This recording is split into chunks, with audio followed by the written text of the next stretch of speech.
Hello friends, स्वागत है आपका आपके अपने यूट्यूब चैनल पर।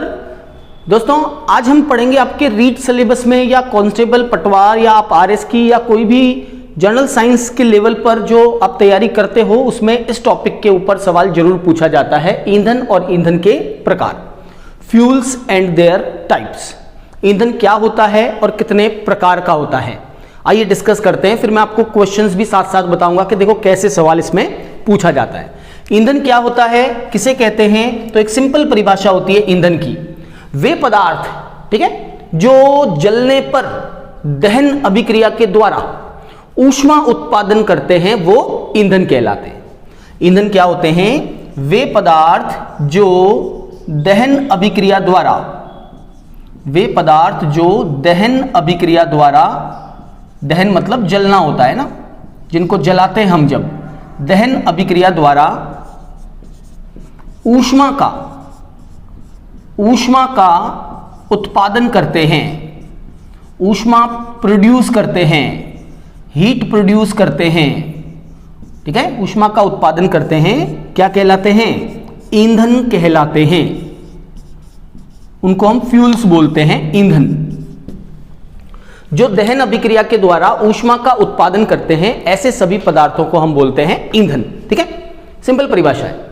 एक अच्छे ईंधन, अब ईंधन तो क्या है, मैं इस मार्कर को भी जलाऊंगा तो ये भी ईंधन है, ये भी ऊष्मा उत्पन्न करेगा, लेकिन एक अच्छे ईंधन के लिए हमारे पास क्या होना चाहिए, उसका ऊष्मीय मान, ऊष्मा मान या जिसे हम ईंधन मान बोलते हैं वो ज्यादा होना चाहिए, और उसका जो इग्निशन टेम्परेचर है, ज्वलन ताप है ना, उसका एक ज्वलन ताप निश्चित होना चाहिए, या ज्वलन ताप जो है वो सुटेबल होना चाहिए। सुटेबल का मतलब ना तो ज्वलन ताप का मतलब समझ लो ऐसा ताप जहां पर ईंधन जलता है। अगर मान लो किसी का ज्वलन ताप बहुत कम है तो वो ईंधन तो हवा में ही जल जाएगा, और अगर किसी का ज्वलन ताप बहुत ज्यादा है तो आपको जलाने में बहुत दिक्कत होगी। तो उसका ज्वलन जो ताप है वो उपयुक्त होना चाहिए, हमारे पास ऐसा ईंधन होना चाहिए। एक अच्छे ईंधन की क्या विशेषता है, एक अच्छे ईंधन में दो विशेषताएं होनी चाहिए। एक अच्छे ईंधन में ईंधन मान, फ्यूल वैल्यू, उसका जो फ्यूल वैल्यू है, ईंधन मान वो होना चाहिए उच्च, ईंधन मान उच्च होना चाहिए, तथा ज्वलन ताप जो है तथा उसका इग्निशन टेम्परेचर यानी कि ज्वलन ताप उपयुक्त होना चाहिए, न तो ज्यादा होना चाहिए न कम होना चाहिए, ठीक है, उपयुक्त होना चाहिए।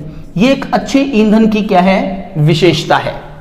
एक अच्छा ईंधन जो है वो ईंधन मान उच्च होना चाहिए। ईंधन मान का मतलब समझो, किसी भी ईंधन के 1 ग्राम को जलाने पर जो ऊष्मा उत्पन्न होती है उसे हम ईंधन मान कहते हैं।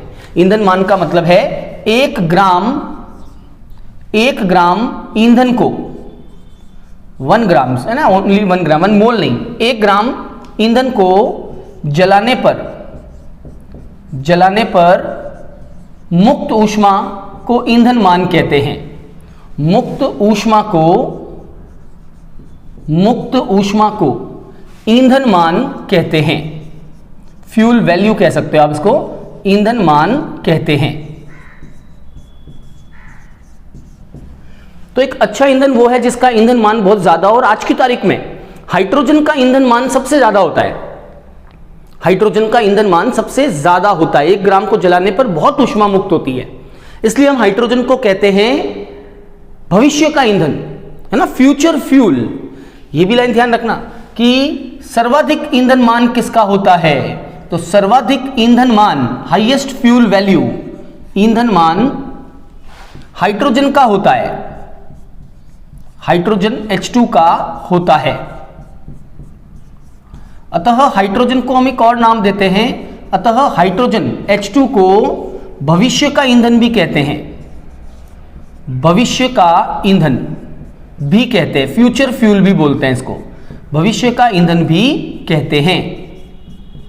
Hydrogen is also called a future fuel, है ना। आगे इन फ्यूचर में हाइड्रोजन का यूज बहुत ज्यादा किया जाएगा एज अ फ्यूल के रूप में। आइए देखते हैं ईंधन कितने प्रकार के होते हैं। ईंधन क्या होता है ये हमने देख लिया। ईंधन 3 प्रकार के होते हैं, ठोस ईंधन, द्रव ईंधन और गैस ईंधन। सबसे पहला हमारे पास ईंधन का प्रकार है सॉलिड फ्यूल यानी कि ठोस ईंधन। सॉलिड फ्यूल, ठोस ईंधन। ठीक है, सबसे पहला ईंधन का प्रकार है सॉलिड फ्यूल, ठोस ईंधन। और देखो ठोस ईंधन में क्या आता है, कोयला। इसके अंदर हम क्या पढ़ते हैं, ठोस ईंधन में कोयला को, कोयला जो होता है वो एक ठोस ईंधन होता है।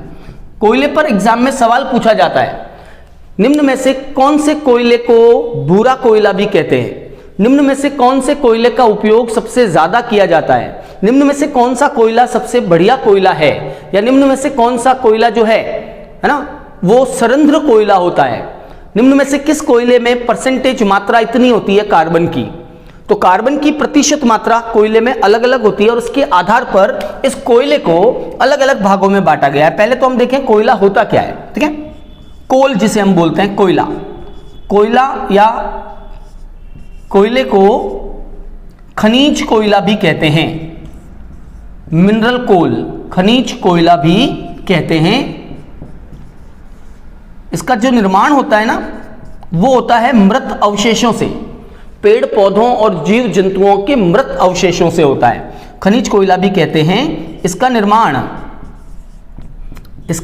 निर्माण मृत अवशेषों से होता है।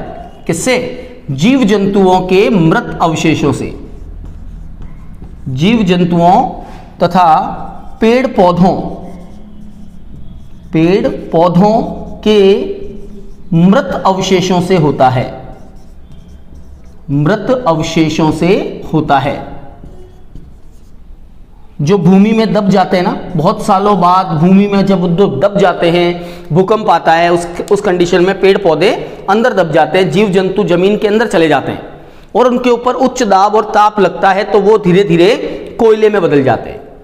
कोयले के इस निर्माण की क्रिया को हम एक नाम देते हैं कार्बनीकरण। क्या बोलते हैं, कार्बनीकरण। ये लाइन इंपॉर्टेंट है, ध्यान रखना। कोयले के निर्माण को क्या कहते हैं, कोयले के निर्माण को कार्बनीकरण कहते हैं, कार्बनीकरण, कार्बनीकरण कहते हैं।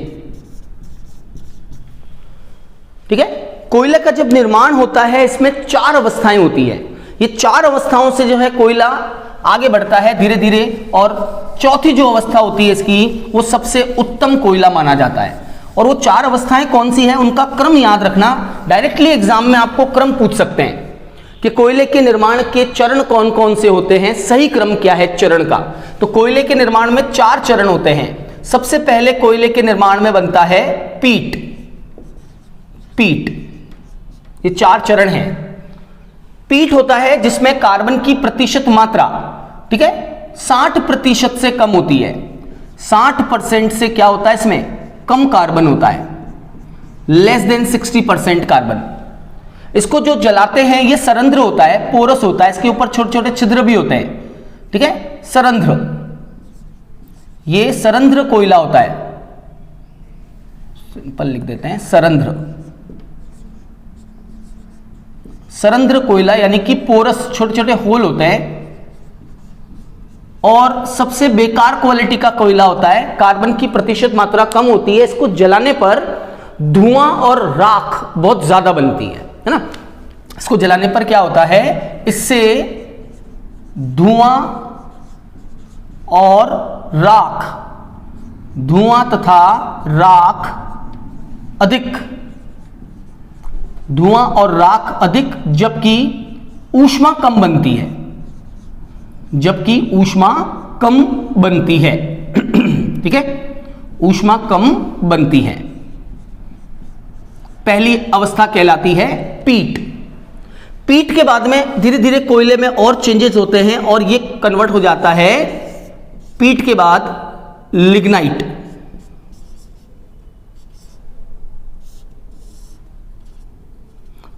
पीट के बाद जो है, हाँ लिग्नाइट, उसके बाद बिटुमिनस, पीट के बाद आता है लिग्नाइट, उसके बाद बिटुमिनस, और बिटुमिनस के बाद आता है एंथ्रासाइट। ठीक है, लिग्नाइट जो कोयला होता है इसे ब्राउन कोल भी कहते हैं। इसमें 60 से 70% कार्बन होता है, 60 to 70% कार्बन की मात्रा होती है। इसे ब्राउन कोल भी बोलते हैं, भूरा कोयला, इसे भूरा कोयला भी कहते हैं। तो यह सवाल एग्जाम में पूछा हुआ है, निम्न में से किसे भूरा कोयला कहा जाता है? लिग्नाइट। ठीक है, इसमें भी क्या होता है, ऊष्मा कम राख ज्यादा बनती है, ऊष्मा कम और राख अधिक बनती है, धुआं अधिक होता है, राख अधिक बनती है इसमें भी। कोयले के निर्माण की जो तीसरी अवस्था है वो कहलाती है बिटुमिनस, बिटुमिनस, या इसको आप हिंदी में लिखे तो लिख सकते हैं बिटुमिनी, बिटुमनी। तीसरी अवस्था बिटुमनी होती है। और बिटुमनी जो कोयला है इसमें कार्बन की प्रतिशत मात्रा लगभग 80 से 89% कार्बन होता है। ठीक है, 80 से 89% कार्बन होता है और इसका उपयोग पूरे वर्ल्ड में सबसे ज्यादा किया जाता है एज अ फ्यूल। कौन सा कोयला सबसे ज्यादा उपयोग में लिया जाता है? बिटुमनी। ठीक है, सर्वाधिक उपयोग में लिया जाने वाला कोयला, सर्वाधिक उपयोग में लिया जाने वाला कोयला, सबसे ज्यादा वर्ल्ड में इस कोयले का उपयोग करते हैं बिटुमिनस का। इसमें भी क्या होता है, ऊष्मा लिग्नाइट की तुलना में ज्यादा होती है, लेकिन राख जो है, ऊष्मा तो इसकी तुलना में ज्यादा होती है और राख इसकी तुलना में कम बनती है। क्रम ऐसे याद रखना है आपको, पीट, लिग्नाइट, बिटुमिनस, और चौथा जो कोयला है उसका नाम है एंथ्रासाइट। कोयले की सबसे उन्नत किस्म, सबसे अच्छी किस्म जो होती है कोयले की, उसको हम बोलते हैं एंथ्रासाइट कोयला। Next, number 4th form of coal, कोयले का चौथा रूप। ठीक है, इसे कहते हैं हम एंथ्रासाइट, एंथ्रासाइट।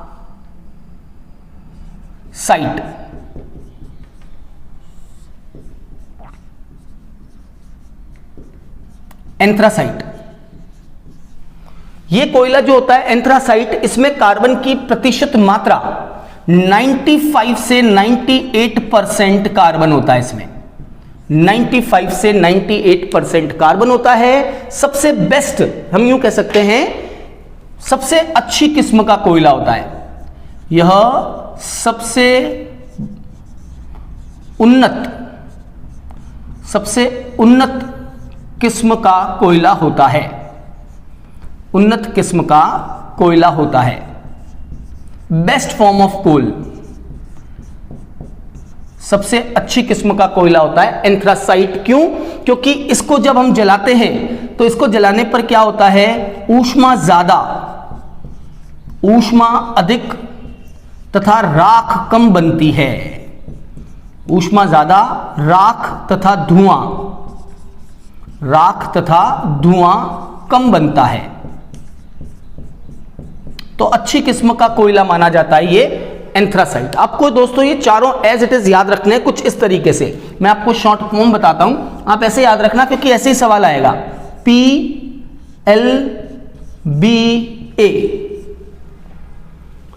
PLBA, और ऐसे क्रम याद रखो। PLBA में क्रम क्या है? सबसे पहला ऊष्मा, ऊष्मा का क्रम क्या होगा? बढ़ेगा।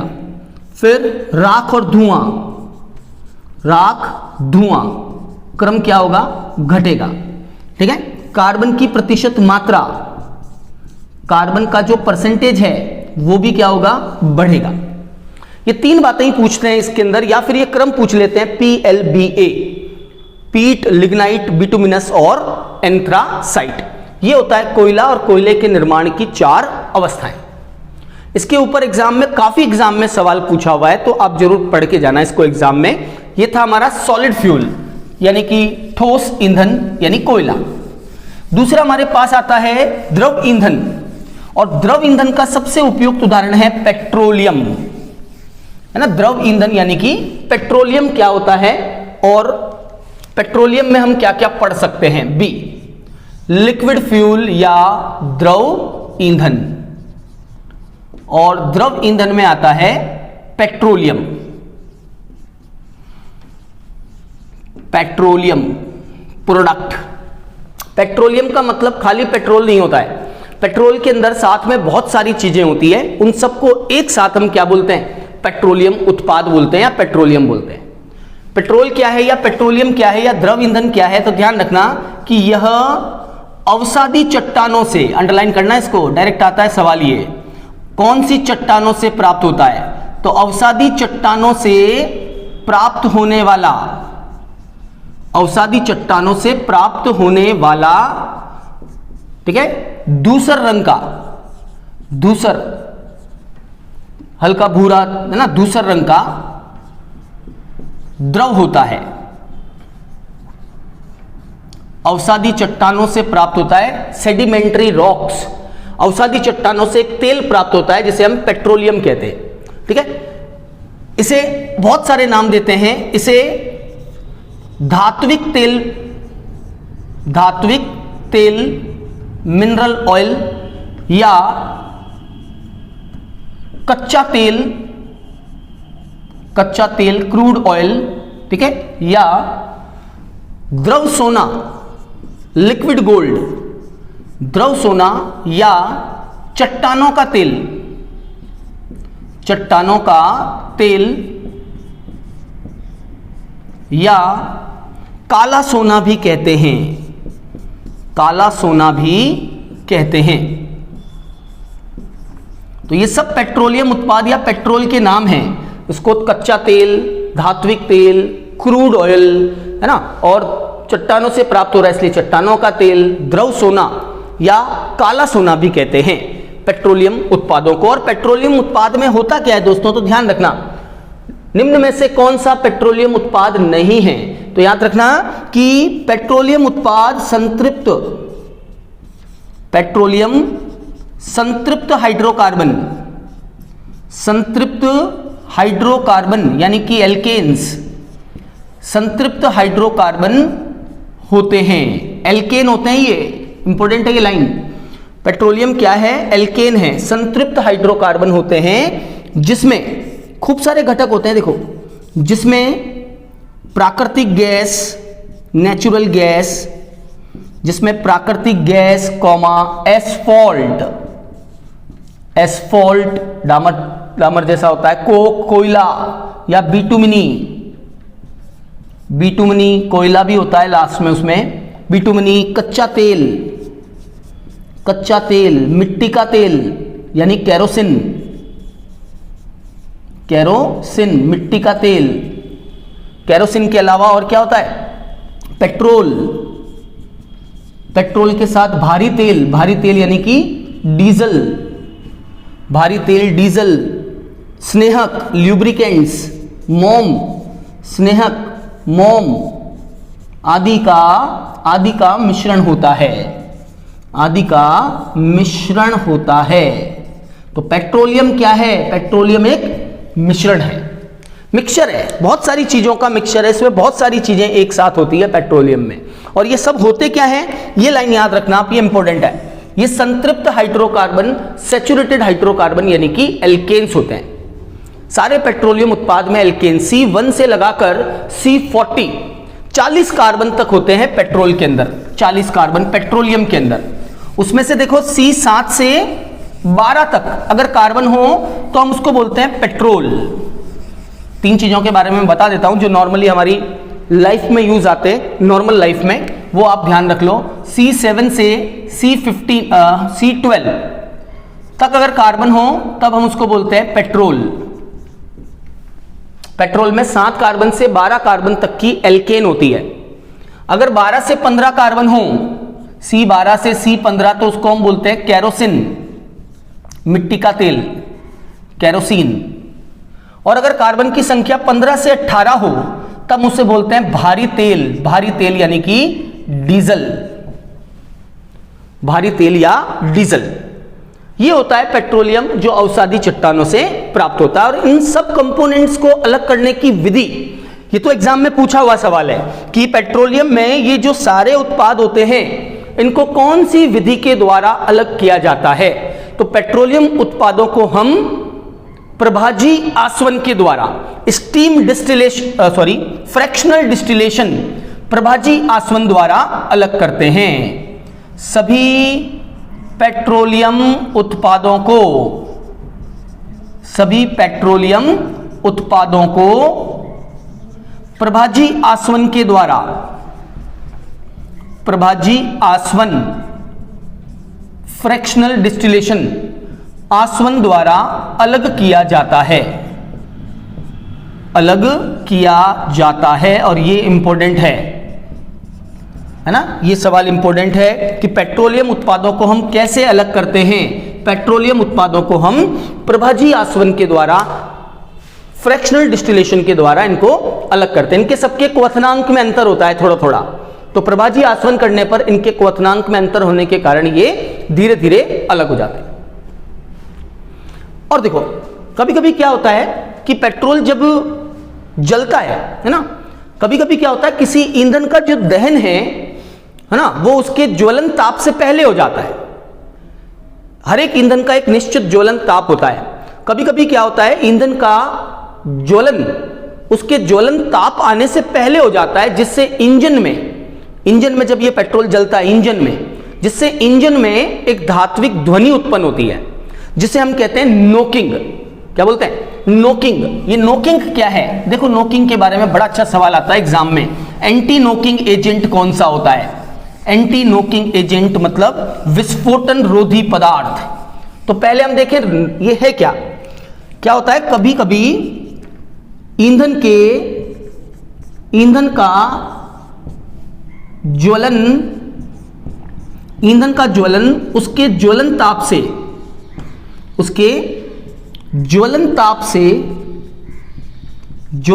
से पहले हो जाता है, ज्वलन ताप से पहले हो जाता है, जिससे इंजन में जहां पेट्रोल जलता है इंजन में धात्विक ध्वनि उत्पन्न होती है, धात्विक ध्वनि उत्पन्न होती है, जिसे नोकिंग यानी कि अपस्फोटन कहते हैं। नोकिंग होती है जिसे हम कहते हैं अपस्फोटन। इंजन में पहले से ही यह जल जाता है अगर पेट्रोल, तो ध्वनि उत्पन्न होती है। इंजन के जो पार्ट्स होते हैं उसमें एक धात्विक ध्वनि उत्पन्न होती है, उसे हम नोकिंग कहते हैं। जैसे साइलेंसर में जो आवाज आती है गाड़ी चलते वक्त, वो नोकिंग की वजह से आती है।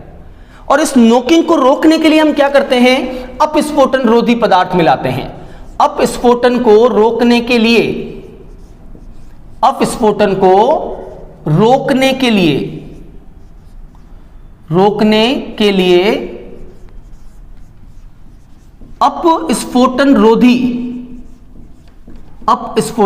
रोधी पदार्थ, एंटी नोकिंग एजेंट, अपस्फोटन रोधी पदार्थ मिलाए जाते हैं।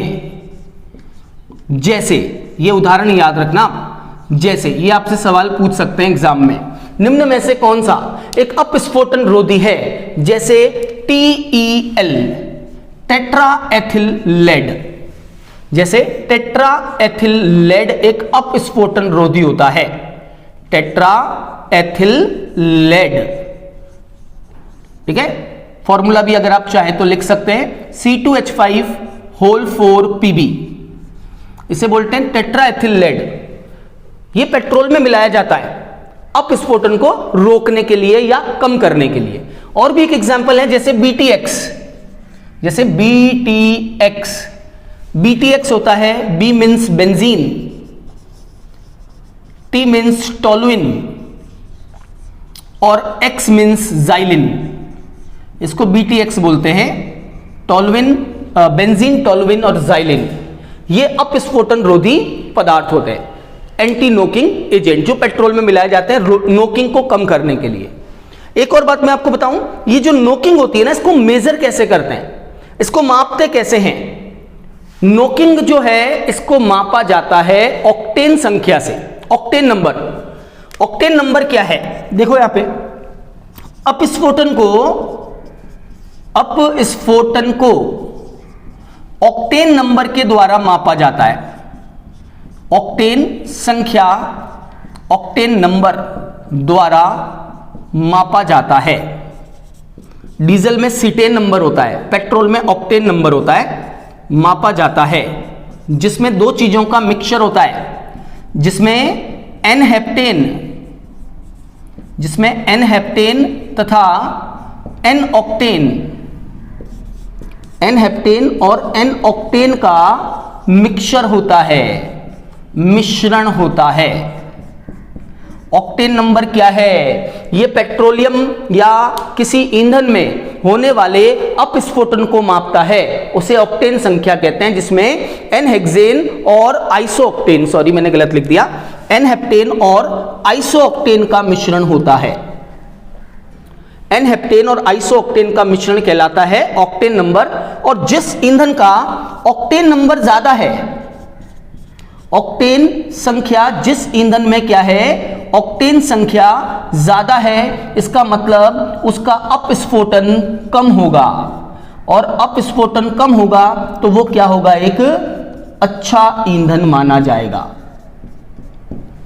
जिस ईंधन का अपस्फोटन कम हो रहा है, ऑक्टेन संख्या ज्यादा है, वो एक बढ़िया फ्यूल है, बेस्ट फ्यूल, एक अच्छा ईंधन माना जाता है। तो दोस्तों ये था लिक्विड फ्यूल, यानी कि द्रव ईंधन क्या होता है, पेट्रोलियम। लास्ट प्रकार मैं आपको बताता हूं ईंधन का, और वो है सबसे बेस्ट ईंधन, सबसे बढ़िया ईंधन, जिसे हम बोलते हैं गैस ईंधन। ईंधन का आज की तारीख में सबसे बढ़िया जो फॉर्म होती है ईंधन की, वो गैस होती है।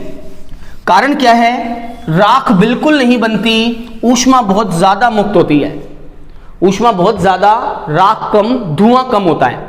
तो तीसरा हमारे पास ईंधन का प्रकार है नंबर 3 सी, गैस ईंधन। गैस ईंधन जो है गैसियस फ्यूल, और इसके अंदर दो गैसेस हम पढ़ेंगे, एक नेचुरल गैस, प्राकृतिक गैस क्या होती है, एलपीजी और सीएनजी, गैस ईंधन। प्राकृतिक गैस एक गैस ईंधन है, सबसे बढ़िया ईंधन का फॉर्म होता है प्राकृतिक गैस, है ना। गैस ईंधन में सबसे बढ़िया आता है प्राकृतिक गैस, नेचुरल गैस, प्राकृतिक गैस, जिसको हम बोलते हैं CH4, मीथेन। प्राकृतिक गैस सबसे उपयुक्त, सबसे अच्छा गैस ईंधन होता है, गैस ईंधन होता है, पेट्रोल से भी बढ़िया है ये, गैस ईंधन होता है। कारण ऊष्मा ज्यादा, धुआं और राख कम होती है। जब इस प्राकृतिक गैस को, नेचुरल गैस को हम क्या करते हैं, संपीड़ित कर देते हैं, कंप्रेस कर लेते हैं, दबा देते हैं, उच्च दाब इसके ऊपर लगाते हैं, तब हम उसको बोलते हैं सीएनजी, कंप्रेस्ड नेचुरल गैस। इसे उच्च दाब पर संपीड़ित करने पर, उच्च दाब पर संपीड़ित करने पर संपीड़ित प्राकृतिक gas, that is called CNG. पूरा नाम याद रखना, सीएनजी फुल फॉर्म होती है कंप्रेस्ड नेचुरल गैस, संपीड़ित प्राकृतिक गैस, सीएनजी कहते हैं। और सीएनजी का उपयोग कहां करते हैं, वाहनों में, है ना, जिसका उपयोग मोटर गाड़ियों में, मोटर वाहनों में, जिसका उपयोग मोटर वाहनों में किया जाता है। आजकल आती है ना टैक्सियों में भी जो गाड़ियां होती है, उसमें सीएनजी लगा होता है, सीएनजी सिलेंडर, वो सीएनजी यही होता है, प्राकृतिक गैस CH4 संपीड़ित करके उसको सीएनजी बना देते हैं, कंप्रेस्ड नेचुरल गैस, और बहुत बढ़िया ईंधन होता है ये। इसी तरह से हमारे घरों में जो ईंधन काम आता है जलाने के लिए, उसे हम बोलते हैं एलपीजी, लिक्विड पेट्रोलियम गैस। तो देखो पेट्रोलियम गैस क्या है, पेट्रोलियम गैस में दो चीजों का मिक्सचर होता है। पेट्रोलियम गैस में एन प्रोपेन, एन ब्यूटेन और आइसोब्यूटेन, थोड़ी मात्रा में प्रोपेन भी होती है वैसे, एन ब्यूटेन तथा आइसोब्यूटेन का मिश्रण होता है। एन ब्यूटेन और आइसोब्यूटेन का मिश्रण होता है, इसमें दो चीजों का कंपोजिशन होता है, एन ब्यूटेन और आइसोब्यूटेन, थोड़ी मात्रा में प्रोपेन भी होता है। इस मिश्रण को हम बोलते हैं पेट्रोलियम गैस। और जब इस पेट्रोलियम गैस को हम क्या करते हैं, द्रव अवस्था में लेके आते हैं, इसको लिक्विड में कन्वर्ट कर देते हैं, टेम्परेचर कम करके जब हम इसको द्रव बना देते हैं तब हम इसको एक नाम देते हैं लिक्विड पेट्रोलियम गैस एलपीजी, जो हमारे घरों में गैस सिलेंडर के रूप में हम उसको यूज में लेते हैं, है ना, लिक्विड पेट्रोलियम गैस एलपीजी। देखो, पेट्रोलियम गैस को द्रवित करने पर, पेट्रोलियम गैस को द्रवित करने पर इसे एलपीजी यानी कि लिक्विफाई पेट्रोलियम गैस भी कहते हैं, लिक्विफाई पेट्रोलियम गैस कहते हैं, लिक्विफाई पेट्रोलियम गैस कहते हैं। और इसका उपयोग हम घरों में गैस सिलेंडर के रूप में करते हैं, ठीक है। इसका उपयोग घरों में गैस सिलेंडर के रूप में जलाने के लिए, घरों में गैस सिलेंडर के रूप में किया जाता है।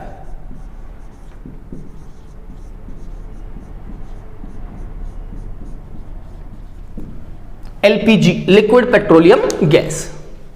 दोस्तों, एलपीजी पे एक बहुत अच्छा सवाल आता है एग्जाम में कि एलपीजी में होने वाले रिसाव का पता लगाने के लिए एलपीजी में क्या मिलाया जाता है।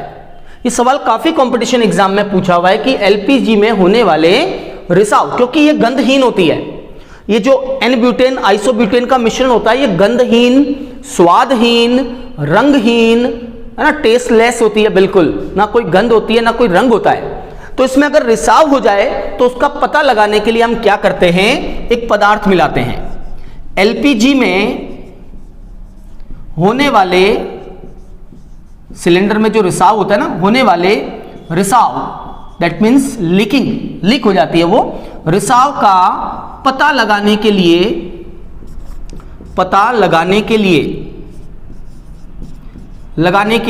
इसमें